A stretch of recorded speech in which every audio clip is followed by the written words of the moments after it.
یو خو هغه قتل و چې خپلې نونه به یې ژوندی ښخولې وجلې به یې ولې دا خو د مزدورۍ نه دي هسې تش خوراک پکوي نو وجلې به یې د وجې د غریبۍ نه یا د غیرت نه او یا د غریبۍ د وجې نه یو صورت دا دی چې بس بچې پیدا شي او دی مړ کړي دا خو ډېره لویه ګناه ده دویم صورت دغه صورت خو نن زمانه کې داسې نشته دی چې بچې دې څوک قتلوي دویم صورت د قتل دا دی چې د مور په ګېډه باندې بچې وي او هغه ضایع کول دا صورت نن سبا ډېر زیات دی ستنې وول ګولۍ استعمالول داسې څیزونه استعمالول چې بچې ضایع شي دا هم ګورئ د بچو قتل دی دا هم د بچو څه دی قتل دی او دا صورت خو ډېر زیات دی نن سبا دا ډېر زیات دی او یو خبر واورئ د کم ماشوم چې د مور په ګېډه کې 4 میاشتې پوره شوې د کم ماشوم چې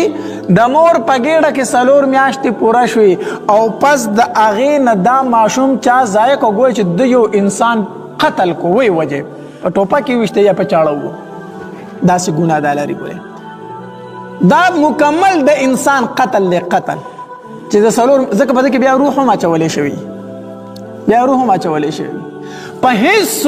په هیڅ صورت کې بیا د دغه ماشوم وجل جایز نه دي چا چې هم دغه ماشوم ضایع کو چې د مور په ګېډه 4 میاشتې شوي دا انسان قاتل دی د قاتل چې بیا کومه سزا ده هغه سزا د دې انسان ده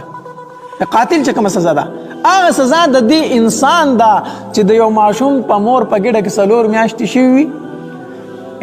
بله خبره ته کوم د یو ماشوم په ګېډه کې د دننه 4 میاشتې شوي دي بیا د ده وجې نه کو د مور د ژوند ته خطره هم وي که نه بیا هم نشي ضایع کولی ځکه د یو انسان د بچ کولو دپاره د بل بېګناه انسان وجل جایز دی نه دی وجل جایز نه دی بیا ګوره بیا دومره لویه ګناه ده دومره لویه ګناه نو یو صورت دا دی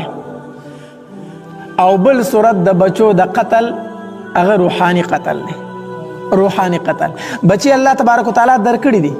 اولاد یې درکړی دی خو دین دی ورته نه دی ښودلی